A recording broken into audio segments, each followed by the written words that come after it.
Hello, YouTube. This is Mr. Hanson broadcasting from my basement in April 2020. This video is going to be about chapters 4 through 6 of Flush.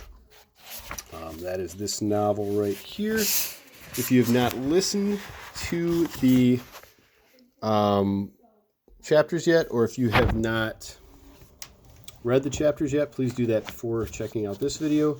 Also, remember, this is a 1-take, 2-take, or 3-take wonder video. I am trying to get this out to you as quick as possible, so when I make mistakes, please bear with me. Okay, so here are some images that may help you with the chapter. If you remember, in chapters 1, 2, and 3, it was described that Noah's dad sunk a casino boat. This is an example of a casino boat. Here are a few other examples of casino boats. One reference was made to the boat being 73 feet long, so that gives you an idea of how big the boat actually was. A couple other things that are coming up here. We talk about a fishing skiff. This is an example of a fishing skiff. All of these are actually. And they're just small fishing boats that you can take out into the water near Key West, among other places. Let's see here. There's also a reference to Nelson Mandela. The dad is comparing himself to Nelson Mandela. Nelson Mandela was a true political prisoner in South Africa. He was in prison for 27 years. When he was finally released, he actually became the president of South Africa. So if you are interested in Nelson Mandela, please feel free to do your own internet research. Or if you are interested in a movie that helps explain some things about Nelson Mandela, I recommend this movie called Invictus. It is rated PG-13, so ask your parents if you're allowed to watch it, but it does a pretty nice job explaining what Nelson Mandela was all about. And there's reference to sport, among other things, specifically rugby, and how rugby helped the apartheid situation in South Africa. If you don't know what I'm talking about, that's okay, but just wanted to give you that reference. Lastly, Colombia is referenced as well. Colombia is a country in South America, and it's famous for two things. It's famous for its coffee, which is the type of coffee I really like, 100% Colombian coffee, to tell you the truth. And also, they have illegal drugs that are made there, and then those illegal drugs are shipped to the United States at times. So that's Colombia, and I'm going to dive right into first the summary of these chapters and then the paperwork that goes along with it. So let's put this camera up on the boom stand and get rolling. That's not very well focused. That's a little better. All right. Yes, very well. All right, so first of all, and I forgot to give you an image of Eeyore. You're probably familiar with Eeyore. Anyway, chapter 4 begins with a lawyer coming to help out with the dad's situation, and he is referenced or he is referred to as Eeyore from Winnie the Pooh. That is considered an allusion. Allusion, meaning they are alluding to something in popular culture or history, not illusion like a magic trick. So it's just an example of a literary term that pops up there. Moving forward. Okay. And you have Noah hanging out, and suddenly Jasper Jr. and a kid named Bull come up and try to mess with him, and Jasper Jr. is the casino owner's son. Find out that the casino owner's son punches him in the right eye, and then Noah decides not to fight back for whatever reason. Here's an interesting quote. There are times when you've got no choice but to defend yourself from common morons, but he did decide not to fight him. Okay. Now, at this point in the book, they talk about the boys leaving the scene of the fight, I guess you could say, Jasper and his friend Bull. And they're not really sure how to get out of the area that they were in with their boat, so they actually end up submerging the motor. By now, the motor was completely submerged, and the bow was pointed nearly straight up in the air, which meant that the boat was about to capsize. If you're not sure what capsize means, it is one of your vocabulary words. Look that up. That will help you out with it. Okay, then these kids actually ended up sinking the boat, and they are kind of sort of blaming it on Noah. Noah is talking about talking to his sister, saying that he did not sink the boat. All right. Moving ahead from there, Noah asks his mom not to call Dusty Muleman. Remember, that's the guy who owns the casino boat, to talk about the Jasper situation. What could be worse than getting punched and spit at? Lots of things. Trust me, Mom, is what he says. Then we find out that the dad is going to be interviewed. He's interviewed by Miles Umlatt. Okay. And Miles interviewed both the dad as well as Noah, the son. We go through parts of this. We find out more about the back history of the dad. We find out that he was fishing with some doctors in Everglades National Park. Check out an image of that online if you get a chance. Everglades National Park is really cool. I should have put that on the beginning of the video as well. But anyway, we find out that the dad did some kind of crazy stuff there, and that's how he lost his captain's license. We find out how he feels about his dad. I am proud of my father, I said to Miles Umlatt, for standing up to what he believes. But, like I said, once in a while he goes too far. All right, so that's an example right there of how he feels about his dad. And that's on page 47. Moving ahead.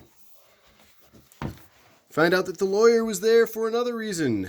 The mom was talking about divorcing the dad. Remember, the dad kind of goes on these tangents where he thinks he's some kind of an environmentalist. And in doing so, he can kind of negatively affect his family.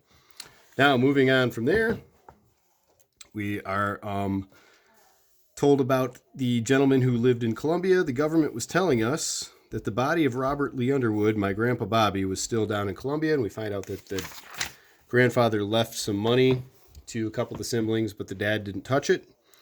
And we find out here that dad thought of himself as a political prisoner, but mom thought he was being a selfish jerk. And by political prisoner, that's the reference to Nelson Mandela that comes up later. There's a TV crew there to see him. And the dad comes up with an idea that he wants the man named Lice to write a statement saying that Muleman was polluting by using the tanks from the toilet area on his casino boat. And then they come up with a deal where they're going to trade it for where the dad is going to trade his fishing skiff for a statement from this guy. And that's going to, apparently the boat is worth about $12,000. They go through the things, and yep, we got some more tough words there. We got some meanie talk here. So you can read through that on page 53 if you'd like to.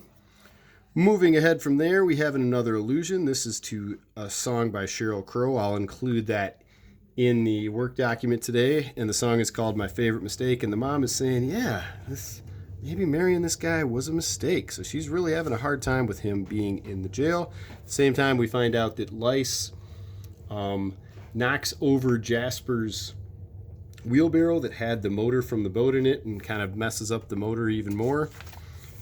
And Abby and moving ahead in the story here. Sorry, I'm kind of going every which way on this one. Abby and Noah decide to kind of sneak around the casino boat and see how it's being emptied now, or if it's being emptied at all as far as the toilets are concerned.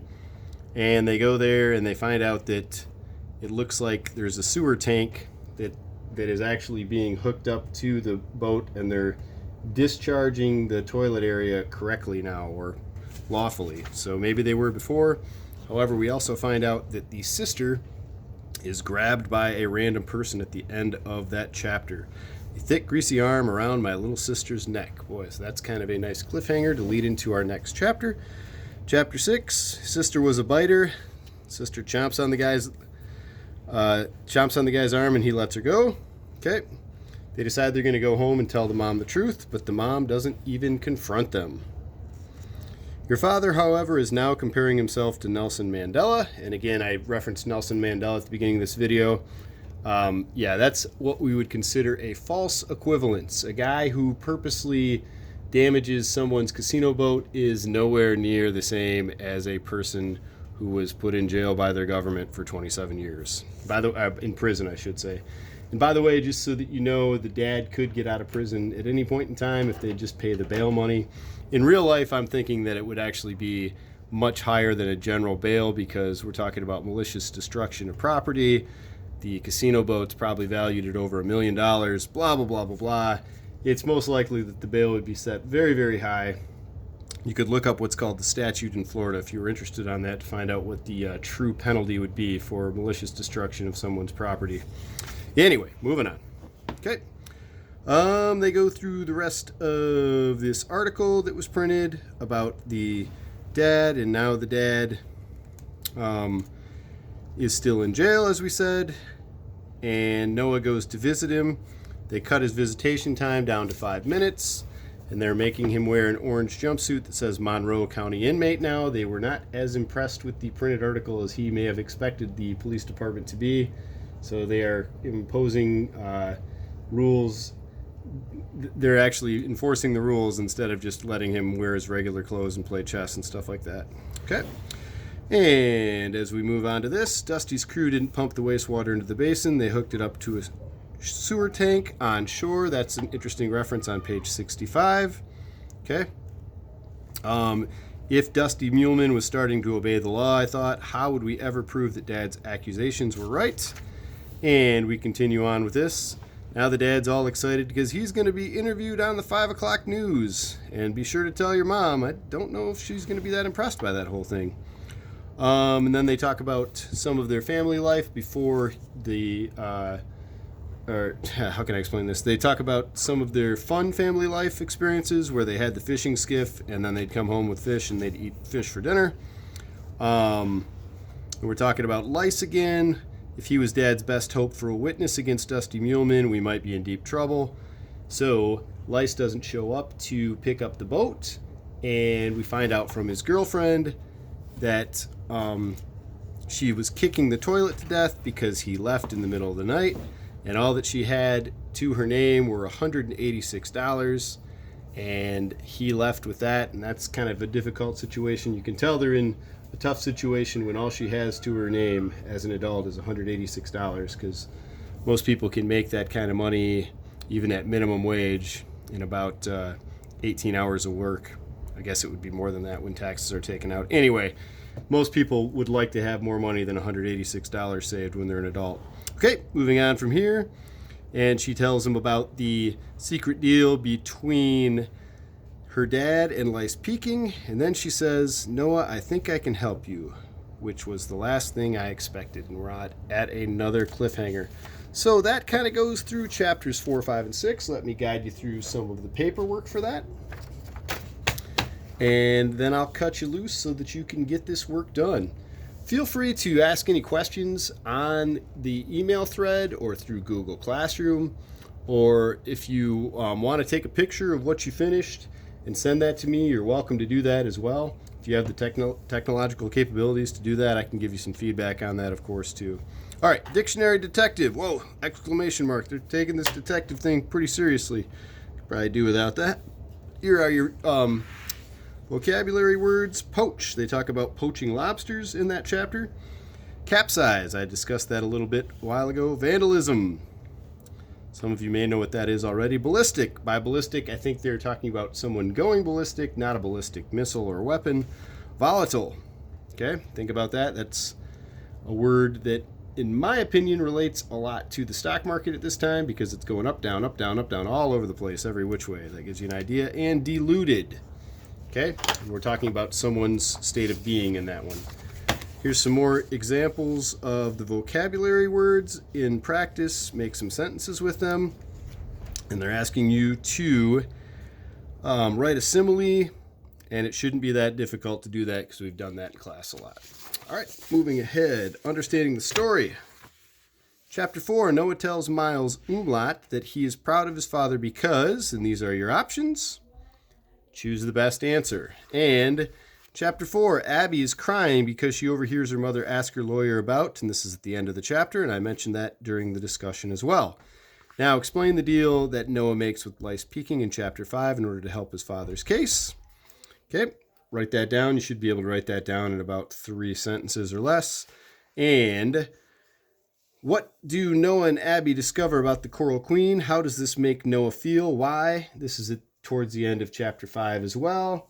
Has to do with the sewage situation or the way that the toilets are being discharged. And that one you're going to want to write 4 to 5 sentences. So this one's pretty short. This one's a little bit longer. And why do you think that lice Peking left in the middle of the night after a man visited him? Where might lice have gone? Go ahead and answer that. You are kind of sort of predicting where he may have gone in that regard. Moving ahead. Chapter summary. We kind of summarized the chapters to begin with as I was describing things. Now you'll put them down in your own words. Make sure you're practicing writing complete sentences, because along with reading comprehension and some of these regular literary skills, we're always practicing writing complete sentences. Okay, if you were to give a title to this section of the book, what would it be? That's not really a complete sentence question, but you get the idea. Write down your title. What happens in these chapters? Please describe that in anywhere from 4 to 6 sentences. What is your favorite part of this section of this book? If you don't have a favorite part, just choose a part and describe it. One of the parts that you may have liked more than others. There's quite a bit of action in this. You've got the sister being choked. You've got the son getting punched in the face. You've got the boy's boat capsizing, or which you'll find out what that word means as you go forward with it. Yeah. And then there's the TV interview. There you go. What new words did you learn in these chapters? Write down a few new words if you can, and draw a picture of something you think represents these chapters. All right. So those are the sheets that go along with chapters 4 through 6. Again, if you have any questions about this whatsoever, feel free to email me. I am going to disable the comments in the YouTube video. We need to do that on a regular now just to make sure things are positive, etc., etc. Anyway, I hope you have a great week. Please stay safe. Feel free to contact me through email, through the Google Classroom. And best wishes working on this assignment. Have a great night or day or afternoon.